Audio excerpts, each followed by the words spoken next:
If you ever visited a village called Umuchala, the first thing you would notice was how beautiful everyone looked. The women of Umuchala had skin that glowed like polished bronze. Their eyes sparkled like stars, and when they walked, it was like watching graceful dancers. The men were tall and strong, with faces that could make any woman's heart skip. But Umuchala held a dark secret. Let me take you back to how it all began. Many years ago, when the first settlers came to Umuchala, they made a law that any child born ugly would be taken to the evil forest and killed. Any person who became ugly or scarred would be stoned to death. When a woman in Umuchala became pregnant, she had to follow strict rules. Every 3 months, she would journey to the shrine of Mama, the goddess of beauty, for beautification rituals. The pregnant women never left their huts during the day, believing that the sun's harsh rays could make the unborn child ugly. Their families would surround them with songs and laughter, ensuring they were always happy. A sad mother births a sad-looking child, the midwives would warn. The rules were followed without question, because everyone knew what happened to those who broke them. No one enforced these beauty laws more strictly than King Odo, the current ruler of Umuchala. He was a man so handsome that women would faint when they saw him. His beard were perfectly trimmed, his muzzle was perfectly shaped, and his skin had never known a single blemish. King Odo's royal court was legendary. Every person who served him, from his advisors to his guards, had to be perfect in appearance. They spent hours each day applying special oils to their skin and exercising to keep their bodies strong. The king had 4 beautiful wives, but Queen Uloma, the 3rd wife, had just given birth to a baby who was approved as beautiful. After 3 days, when the time came for the traditional presentation to the king, something went wrong.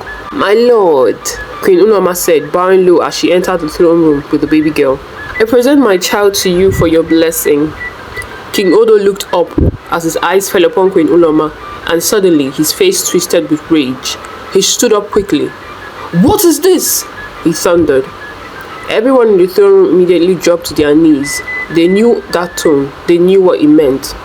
On Queen Uloma's neck were little rashes and black spots caused by the pregnancy.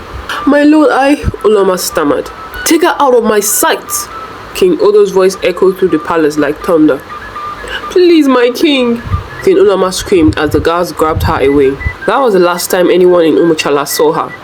Within days, the king's advisors brought him a parade of beautiful young women to choose from as his new wife to replace Uloma. King Odo's eyes stopped on the youngest one in the group. She looked barely 20, with smooth skin and bright eyes. "What is your name?" the king asked. "Juni, your highness," she whispered. Afterwards, Juni became the 4th queen of Umuchala, replacing Uloma. The other queens were not kind to Juni. "Look at this little girl playing queen." Queen Aduku, the 1st wife, would whisper to Queen Nkechi, the 2nd. "I know she won't last long." Nkechi would reply with a squirrel smile. Juni heard these whispers but said nothing. She was smart enough to know that silence was her best protection. Months passed, and just as King Odo had planned, Juni became pregnant. The other queens watched her with jealous eyes as the king showered her with attention. "Are you sure you can bring forth this baby? Eh?" Queen Aduku asked one day as Juni came to the palace beauty room for her daily massage. Finally, the head midwife emerged with a smile. "Your highness, you have been blessed with a beautiful daughter." The king's joy was so great that he built Juni a new, larger hut, just for her and the baby. The other queens watched with bitter hearts as their young rival was rewarded. 2 years later, Juni was pregnant again. King Odo made sacrifices at every shrine in Umuchala, praying for a handsome son. But one morning, a messenger came running to the king's court, breathing heavily. "Your highness, Queen Juni sends word that she has lost the pregnancy." The king's face turned dark. "Lost? How?" "She says the loss has scarred her body with spots, and she needs time to fix herself before appearing before you again." King Odo was silent for a long moment. When he spoke, his voice was heavy with disappointment. "Tell her she has all the time she needs to recover her beauty."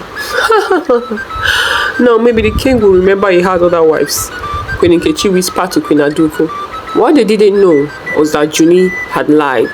Deep in her heart, far from the main palace, Juni rocked a baby girl in her arms. The child was alive and healthy, but she was not beautiful by Umuchala's standards. For 2 years, Juni lived a double life. During the day, she would cover herself from head to toe in thick cloth, claiming she was still too scared to be seen. The other queens would laugh and point when she passed. The deception continued until Juni's daughter was 3 years old. By then, Juni announced that her beauty had returned and she resumed her duties as queen, while keeping her daughter hidden. But something was stirring in the darkness. It started in a morning that seemed like any other. The sun rose over Umuchala's neat compounds and people went about their daily routines. Then the screaming began. People ran from their huts to see what was happening. Scary looking birds with claws like knives hovered in the air.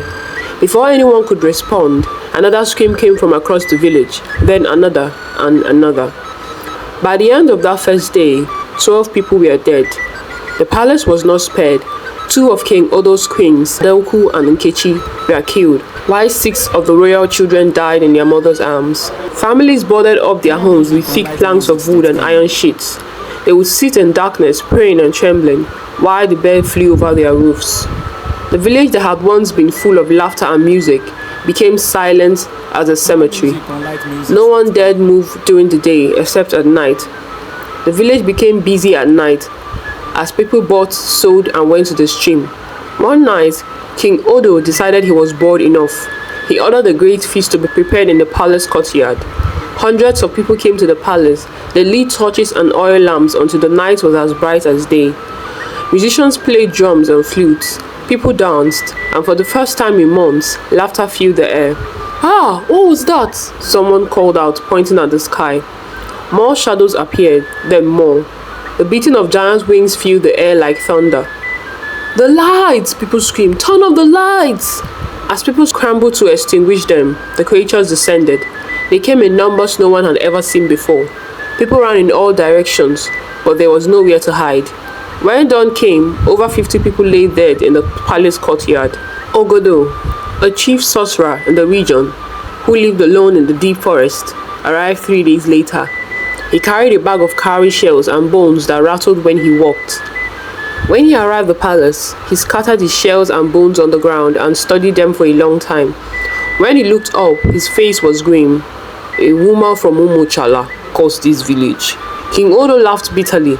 "Come on, Ogodo. Many women curse this village whenever they are punished for violating our law. We've always offered rituals to remove every curse. So what do you speak of?" The old sorcerer shook his head. "This particular curse is effective because the rituals only ward off curses of people who are already dead. But the woman who made this curse is still alive." The throne room erupted in shocked whispers. Suddenly, a man pushed through the crowd and threw himself at the king's feet. "Your Highness, forgive me, I have sinned against you." King Odo's voice was dangerous and low. "Speak. Years ago, you sent me and another guard to bury Queen Uloma alive. But I couldn't do it, my lord. So I killed the other guard and ran away with the queen." "Kill him!" King Odo roared, and the guard immediately drew his sword. But Ogodo raised his hand. "Wait, how will we find Queen Uloma if you kill the man?" 7 days later, the guard returned with Queen Uloma. "So," she said, looking around the throne room, "you all need me now." King Odo could barely look at her. We beg your forgiveness." "Forgiveness?" Uloma's voice rose. One of the advisors pleaded. "The village is dying. Children are being killed. Surely you cannot bear this blood on your hands." Uloma was quiet for a long moment. "Well, even if I want to, I can't undo the curse. I have tried many times, but he has grown too strong." But Ogodo was not finished. He cast his shells and bones again, muttering ancient words under his breath. "There is one way," he said finally. "The village of Umuchala must provide one ugly person for a ritual." The king stared at him. "What is this?" "They will all die. Umuchala has nothing ugly in it." Ogodo smiled. "You lie. You don't see them, but they are here." "Alright then, search every house," the king commanded his guards. After 3 days, the guards found 3 people considered ugly. But when they brought these people before Ogodo, he shook his head. "They are not ugly enough." "What do you mean not ugly enough?" King Odo demanded. But before Ogodo could answer, a voice spoke from the back of the throne room. "I can help." Everyone turned to see Queen Juni walking in with a figure in a dark robe and hood. "I have who you need," she said. The screams that followed echoed through the palace. Standing before them was a 15-year-old girl, but she was unlike anyone they had ever seen in Umuchala. By Umuchala's standards, she was the ugliest thing they had ever seen. Who is she? King Odo demanded. Ginny lifted her chin proudly. She is your daughter, my king. And how dare you? How dare you keep an ugly being under my roof? King Odo roared. Watch your words, your majesty, Ginny said calmly. The child you so hate is about to be the salvation of you and the whole of Umuchala. Be grateful. Ogodo stepped forward and studied the child carefully. Yes, he said. She is perfect for the ritual. The ritual was completed after 7 days. Afterwards, the creatures fell from the sky like stones. One by one, they hit the ground and crumbled to dust.